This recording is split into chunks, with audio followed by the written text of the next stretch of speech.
Bonjour et bienvenue dans cette nouvelle édition spéciale. Nous sommes le jeudi 14 mai.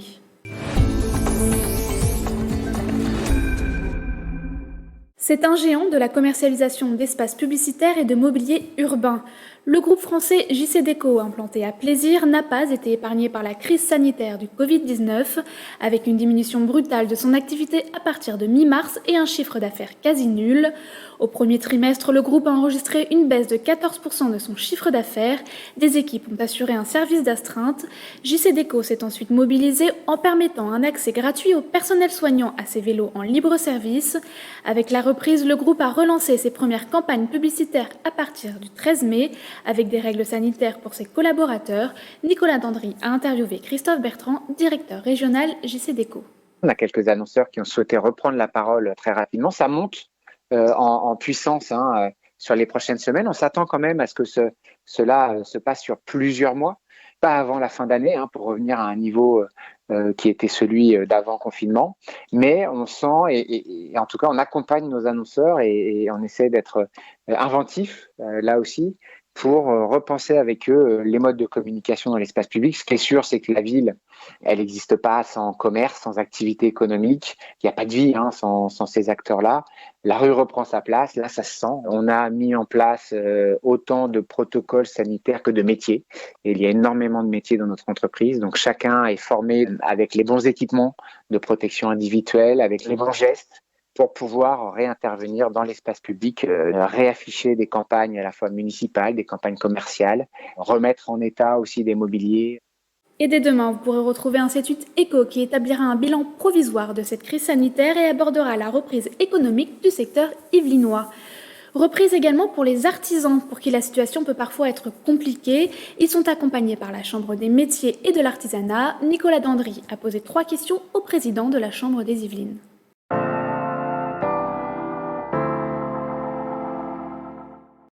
La Chambre de l'artisanat, effectivement, est en appui de tous les artisans yvelinois, c'est-à-dire 22 000 artisans.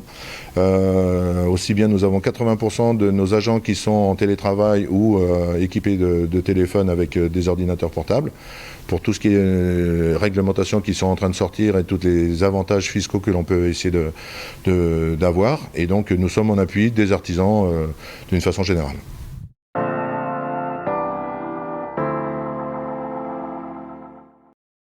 Pour certains, pas bien du tout, puisqu'effectivement, il y a eu des fermetures administratives purement et simplement. Je dirais, comme exemple direct, qui nous intéresse tous aujourd'hui, ce sont les coiffeurs, par exemple, où là, on leur a demandé de fermer purement et simplement. Il y en a d'autres qui s'en tirent un petit peu mieux, comme les alimentaires, bouchers, boulangers. Et je sais, par exemple, chez les bouchers, que ça se passe très très bien pour eux, puisque nous avons quand même, par le biais du confinement, beaucoup de gens qui mangent chez eux, et donc ils ont un gros chiffre d'affaires en plus.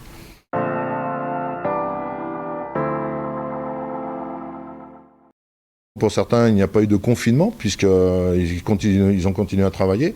Il y en a d'autres qui ont eu un confinement partiel, c'est-à-dire que, comme pour ma société, nous avons un atelier, donc les gens d'atelier travaillent, puisque les fournisseurs ont joué le jeu et ont continué. Et par contre, j'ai quand même du chômage partiel pour mes poseurs.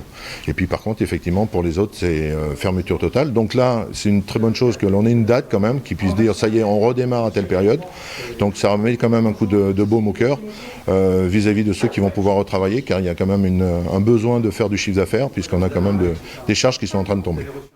Spécialiste des machines de production pour l'industrie numérique, l'entreprise 4Vision, implantée à Guyancourt, a vendu des imprimantes 3D et fournit des procédés techniques. Plusieurs clients comme l'assistance publique Hôpitaux de Paris ou le technocentre Renault. Objectif, répondre aux besoins face à la crise du Covid-19. Reportage de Nicolas Dandry.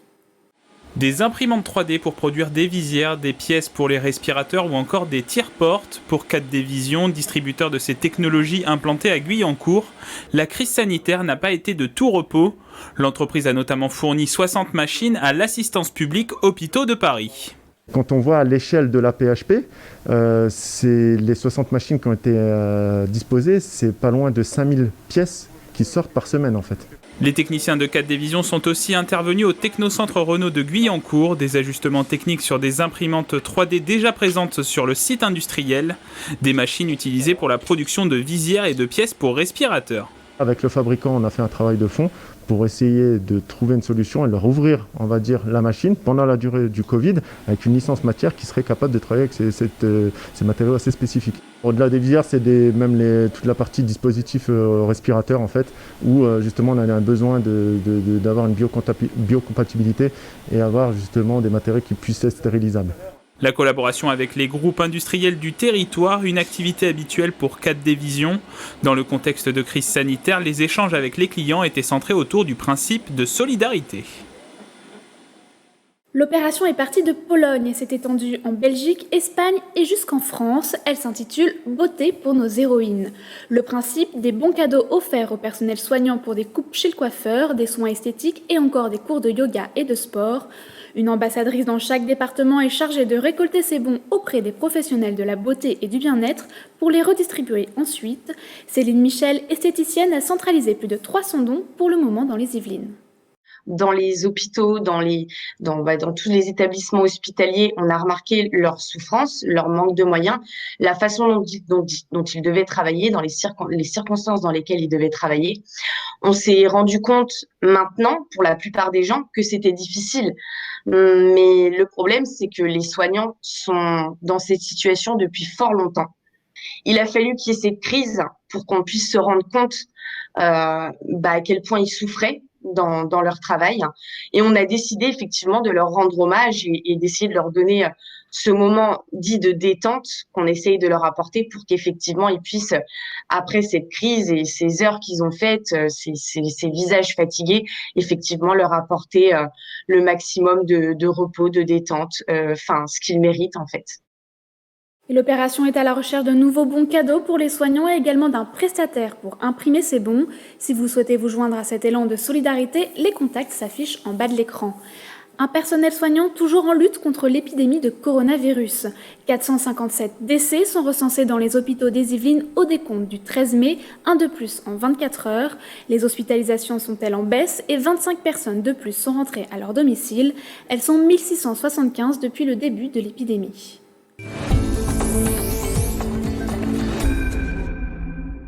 C'est l'un des premiers sports à pouvoir se pratiquer en ce début de déconfinement, le golf. Les 3 sites de Saint-Quentin en Yvelines ouvrent à nouveau leurs portes. Pour le Blue Green à Trappes et le golf Isabella à Plaisir, c'est uniquement pour les membres et abonnés, ce qui n'est pas le cas de celui de Saint-Quentin en Yvelines. Reportage de Wilfried Richy et Nicolas Dandry. Comme le vélo, ça ne s'oublie pas, mais bon, les réglages sont difficiles. J'espère que je ne vais pas perdre trop de balles aujourd'hui. Remise en route difficile pour les golfeurs amateurs, d'autant qu'il faut maintenant composer avec le respect des gestes barrières. Ouvert depuis le 11 mai, le golf national de Saint-Quentin en Yvelines a repensé sa façon de fonctionner. On peut, comme avant, jouer à 4 personnes.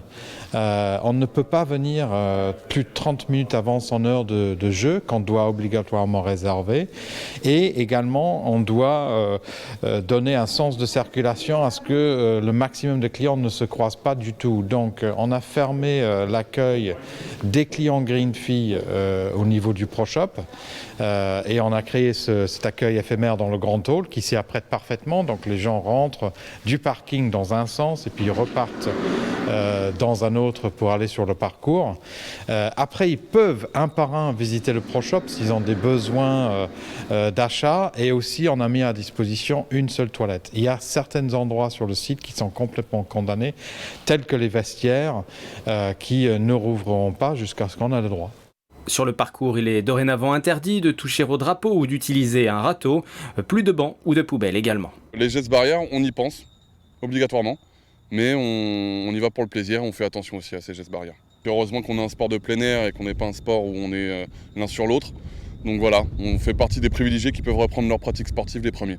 Après au golf, c'est rare qu'on soit l'un sur l'autre sur le parcours, on arrose plutôt à droite à gauche, donc les gestes barrières, on y pense, obligatoirement. Des contraintes, mais pour la direction, une satisfaction néanmoins, celle de freiner les pertes financières. Durant les 2 mois de confinement, ce sont 20% de pertes du chiffre d'affaires qui ont été estimés. Pour revoir les professionnels fouler ce green, il faudra en revanche attendre encore un peu, l'Open de France 2020 prévu en juillet ayant été annulé. Un peu de musique pour terminer cette édition avec un artiste yvelinois. Nous l'avions rencontré lors de l'inauguration d'un foyer de jeunes travailleurs à Versailles. Sommeil profite du déconfinement pour sortir demain son premier projet musical. Il répond aux questions de Grégory Canalé. Ce sera dans les bacs ou plutôt sur les plateformes digitales demain vendredi 15 mai. Yoga, un premier EP pour vous. Sommeil, bonsoir. Bonsoir. Alors comment allez-vous déjà en cette semaine de déconfinement ? C'est une semaine un peu festive en rapport au déconfinement et puis aussi en rapport à la sortie de cette EP, de mon deuxième clip, aussi.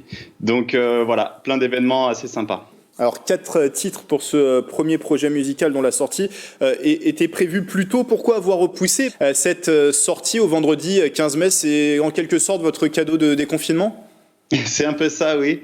Il y a le fait que par rapport à la crise du Covid-19, on avait une release party qui était prévue, et une grosse soirée avec une bonne salle, mais forcément, les concerts étant compromis, il a fallu se diriger vers une sortie plus digitale en fait.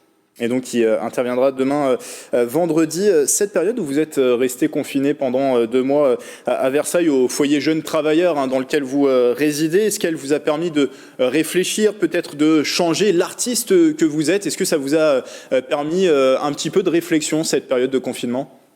Oui, complètement. C'est vrai que on s'est dirigé vers quelque chose qui était plus digital, les réseaux en fait. Ça a été tout naturel et on a mis en place des challenges, on a fait des vidéos de cover aussi sur YouTube.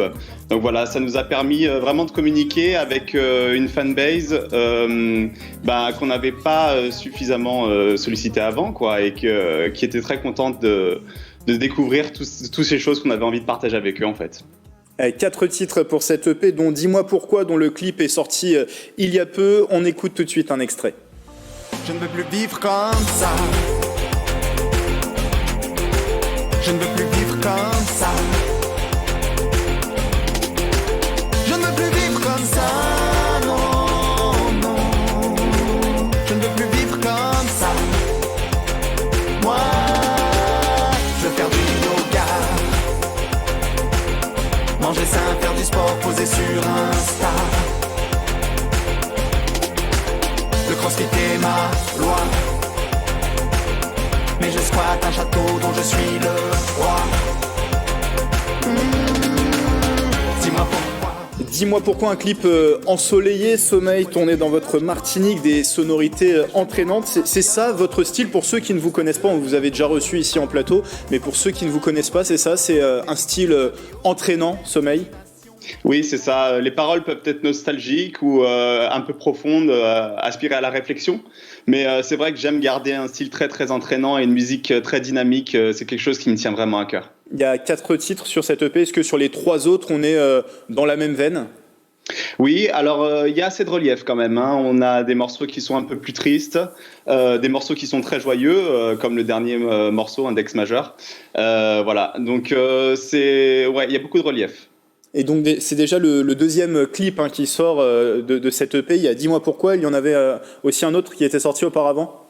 Oui, absolument, c'était Ami à temps, qui était donc du coup le premier single qui était paru en novembre 2019. Et un clip, un très très beau clip tourné en Bulgarie. Une très belle opportunité aussi, ouais. Et vous prévoyez quels autres pays pour les prochains clips ?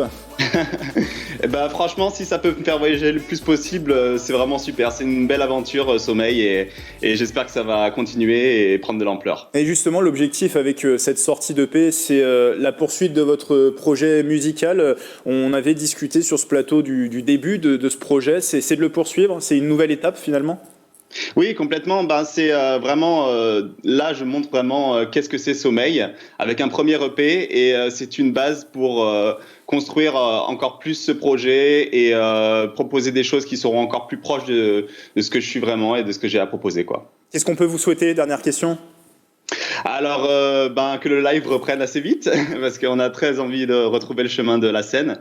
Et puis, un nouvel album là, en préparation. Donc, voilà. Votre premier EP Yoga, disponible donc à partir de demain, vendredi 15 mai, sur les plateformes digitales. Merci Sommeil d'avoir été avec nous. Merci à vous. Et c'est la fin de cette édition. Merci de nous avoir suivis. On se retrouve dès demain pour un nouveau rendez-vous avec votre actualité locale. Bonne soirée sur TV78.